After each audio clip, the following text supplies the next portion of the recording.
할렐루야. 주님께 모든 걱정 맡기는 하루 되시기를 바랍니다.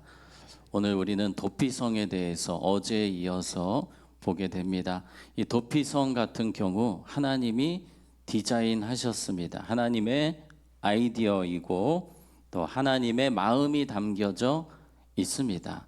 지금 이 시대에 하나님의 마음, 하나님이 디자인하신 곳, 교회를 우리가 생각할 수 있겠습니다. 그래서 오늘은 이 도피성과 교회를 우리가 함께 같이 생각해 보는 시간을 가지려고 합니다. 자, 먼저 25절에 이 도피성의 가장 중요한 목적이 나옵니다. 25절 같이 읽습니다. 시작. 피를 보복하는 자의 손에서 살인자를 건져내어 그가 피하였던 도피성으로 돌려보낼 것이요 그는 거룩한 기름 부음을 받은 대제사장이 죽기까지 것이니라. 아멘. 자, 여기서 가장 중요한 단어는 건져내어입니다. 건져내어. 그냥 가만 놔두면 이 부지 중에 살인한 자는 죽게 됩니다. 살인을 또 당하게 됩니다. 복수를 당하게 되죠. 그래서 그 사람을 빨리 건져내어서 어디로 넣어라? 도피성으로 넣어라. 도피성에서 죽지 않게 해야 된다. 그 사람을 살려야 된다라고 하시는 것입니다. 지금 이 시대 교회의 가장 중요한 사명이 무엇입니까? 건져내는 것입니다. 살리는 것입니다. 어떻게든지 한 영혼이라도 더 살리는 것이 이 교회를 향한 주님의 가장 중요한 사명임을 기억하면서 우리의 모든 생각 속에 살리는 일이 먼저이고 건져내는 것이 내 삶의 가장 중요한 사명임을, 또 교회의 가장 중요한 사명임을 우리는 잊지 않고 기도하고 힘써야 됩니다. 사탄 마귀는 교회가 이 건지는 일에 관심이 없게 합니다. 그것만 하면 이 사탄의 역할이 거의 반 이상 끝나거든요. 우리 교회가 건지는 일에 관심이 없으면 세상 모임과 별반 다를 곳이 없는 곳이 됩니다. 우리는 어떻게든지 살리는 일에 우리의 모든 관심을 쏟고 또 우리의 모든 기도도 이 살리는 일에 초점이 맞춰져 있어야 할 것입니다. 우리 교회 요즘에 감사한 것은 참 새가족분들이 많이 오고 계십니다. 또 그 중에는 처음 예수님을 믿는 그런 분들도 계십니다. 그분들이 오셔서 예수님을 만나고 생명을 얻을 수 있도록 우리가 더 기도로 도와야 합니다. 우리는 기도로 서로 연결이 되어 있지만 새가족분들 같은 경우는 정말 우리가 기도해 주지 않으면 기도해 줄 사람이 없습니다. 그러므로 우리 새가족분들을 위해서, 믿음이 연약한 분들을 위해서 우리는 더 기도하는 삶을 살아야 할 것입니다. 얼마 전에 피움 전도 집회 기억하시죠? 이 자리에서 어린 아이들 한 200여 명이 모여서 또 제가 그 앞에서 복음을 전했습니다. 또 주일에도 우리 교역자분들이 복음을 전했습니다. 요즘 같은 시대에 아이들을 그렇게 모아서 복음 전하는 것이 정말 쉽지 않은데 우리 주님께서 또 이번에 은혜를 주셔서 또 많은 아이들이 와서 복음을 들었습니다. 앞으로도 계속해서 이러한 교회의 사명, 건지는 사명 잘 감당할 수 있도록 우리는 더욱 힘써야 할 것입니다. 자, 이 도피성 같은 경우를 우리가 생각해 보면 부지 중에 사람을 죽인 자가 오는 곳입니다. 제가 예전에도 한번 설교 때 말씀드린 적이 있습니다만 이런 일은 거의 일어나지 않습니다. 그건 사람들의 관심사 밖의 일입니다.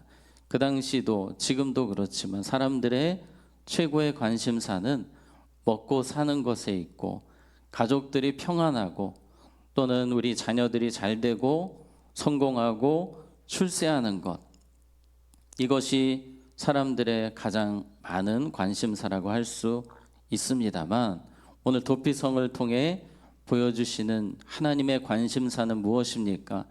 억울한 그 한 사람, 그냥 죽어갈 수 없는 살려야 하는 그 한 사람이 하나님의 관심사였습니다. 그래서 교회는 항상 나의 관심사가 아니라 하나님의 관심사에 초점을 맞춰야 합니다. 하나님의 이 시대를 향한 관심사, 억울한 자, 아픈 자, 연약한 자, 하나님의 관심사는 구약 시대부터 지금까지 고아와 과부와 같이 연약한 자들에게 있었습니다. 그러므로 우리는 주변을 돌아보면서 억울한 자, 아픈 자, 연약한 자를 돌아보고 위로하고 기도하는 일에 더욱 힘써야 할 것입니다. 구약 시대에 그러한 공동체가 있었습니다. 억울하고 아프고 힘든 사람들이 모였던 공동체가 이 다윗의 공동체였습니다. 아둘람 공동체라고 하죠. 사무엘상 22장 2절 같이 읽겠습니다. 시작. 다 그에게로 모였고 그는 그들의 우두머리가 되었는데 그와 함께한 자가 400명 가량이었더라. 아멘. 자, 다윗과 함께 했던 사람들이 이 아둘람 굴에 모였는데 억울한 자, 원통한 자, 빚진 자, 마음이 힘든 자들이 다 모였습니다. 서로 위로하고 격려하고 기도해 주는 공동체가 되었어요. 그 중에 우두머리가 다윗인데 이 다윗이야말로 가장 힘든 사람 아니었습니까? 사울 때문에 도망 다니면서 억울하게 힘든 시간을 보냈고 그래서 더 위로하고 사람들을 격려했습니다. 하나님의 마음으로 사랑하는 공동체, 그리고 이 공동체가 통일 이스라엘 왕국을 이루게 되는 시작점이 되었습니다. 여러분, 교회의 관심은 항상 어렵고 힘든 사람들에게 있어야 됩니다. 우리의 마음이 그래야 한다는 것입니다. 하루를 살아가면서 우리의 관심사 더 돌아보고 기도해 줄 사람이 없는지 우리는 살펴봐야 하는 것입니다. 우리 교회에도 어려운 분들 많이 계십니다. 너무 몸이 아파서 정말 교회 오고 싶으시지만 오지 못하시는 분들이 계시고 또 먼저 사랑하는 사람을 천국에 보내신 분들도 계시고 상처로 힘들어하는 분들도 계십니다. 우리는 그분들을 더 돌아보고 위에서 기도하는 삶을 살아야 할 것입니다. 자, 32절 같이 읽겠습니다. 시작. 또 도피성에 피한 자는 대제사장이 죽기 전에는 속전을 받고 그의 땅으로 돌아가. 아멘. 자, 여기서 중요한 두 가지 이야기가 있는데 보석금처럼 살인한 자에게 보석금을 쓸 수 없다는 것입니다. 고의로 사람을 죽였든지 부지 중에 오늘 도피성의 핵심 인물인 부지 중에 사람을 죽인 사람이든지 그 누구도 보석금으로 절대 풀려날 수 없다는 것입니다. 이 시대에 고대 사회에서는 사람을 죽이고 이 보석금으로 풀려나는 그런 제도들이 나라마다 있었다고 합니다. 그런데 하나님은 살인에 대해서만큼은 보석금을 절대로 쓸 수 없다라고 못을 박으셨어요. 생명이 가장 귀하기 때문입니다. 그래서 하나님은 그것을 못하게 하시고 그들이 자유하는 방법 단 한 가지밖에 없습니다. 우리 다시 한 번 더 32절을 보시면 또 도피성에 피한 자는 누가 죽기 전에는 대제사장이 죽기 전에는 계속해서 강조하는 내용이 있는데 대제사장이 죽어야만 풀려난다는 것입니다. 이 도피성에 있는 사람은 거기서 계속 살다가 대제사장이 죽으면 자유의 몸이 된다라고 하나님이 정하셨어요. 두 가지 이유가 있는데요. 첫째는 이 대제사장이 이스라엘에서 가장 중요한 인물 중에 하나인데 이 대제사장이 죽고 새로운 대제사장이 세워지게 되면 이 나라가 새로워지는 것이기 때문에 특별 사면의 개념으로 이제 자유의 몸이 되게 하는 그런 이유가 있었고 또 대제사장의 죽음을 통해서 이 핏값을 대신하는 것으로 한다라는 의미로 이 대제사장의 죽음을 아주 중요하게 다루고 있습니다. 왜 이렇게 대제사장을 하나님께서 강조하시는 것입니까? 누구를 예표하시는 것입니까? 예수님, 대제사장으로 이 땅에 오신 예수님을 예표하시기 위해서, 그것을 강조하시기 위해서 이 대제사장을 통해서 자유케 됨을, 다른 방법이 없습니다. 대제사장의 죽음을 통해서만 자유할 수 있음을 이 도피성이 강조하고 있습니다. 도피성에 들어간 자가 자유케 되는 것은 자신의 공로나 노력이 조금도 들어가지 않습니다. 오직 하나, 대제사장의 죽음을 통해서만 자유할 수 있습니다. 지금 이 시대를 살아가는 우리가 죄에서, 저주에서 자유케 된 것은 나의 공로와 나의 노력 조금도 없습니다. 오직 예수님의 십자가 때문인 줄로 믿습니다. 그래서 우리가 자랑할 것은 십자가밖에 없는 것입니다. 갈라디아서 6장 14절 같이 읽습니다. 시작. 그러나 내게는 우리 주 예수 그리스도의 십자가 외에 그리스도로 말미암아 세상이 나를 대하여 십자가에 못 박히고 내가 또한 세상을 대하여 그러하니라. 아멘. 여러분, 사도 바울만큼 자랑할 것이 많은 사람이 세상에 없었어요. 그러나 바울의 자랑은 오직 하나, 십자가였습니다. 십자가 아니었으면 나는 하나님과 원수이고 영원히 주님과 멀어져서 형벌을 받을 수밖에 없는 사람이었으니 그 어떤 자랑도 의미가 없는 것입니다. 그래서 우리의 자랑은 오직 십자가, 교회의 자랑은 오직 십자가라는 사실을 우리는 기억해야 됩니다. 교회 공동체는 세상 자랑이 있는 곳이 아닙니다. 오직 예수님만 자랑하는 곳입니다. 여러분의 삶이 그렇습니다. 우리의 최고의 자랑은 오직 십자가임을 기억하며 살아야 할 것입니다. 자, 26, 27절 같이 읽겠습니다. 시작. 도피성 지경 밖으로 나가면 피를 보복하는 자가 도피성 지경 밖에서 그 살인자를 만나 죽일지라도 피 흘린 죄가 없나니. 아멘.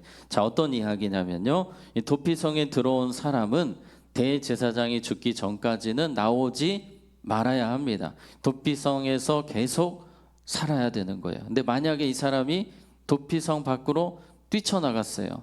그런데 하필 그 타이밍에 복수의 칼을 갈고 있던 사람을 만났습니다. 그래서 죽었어요.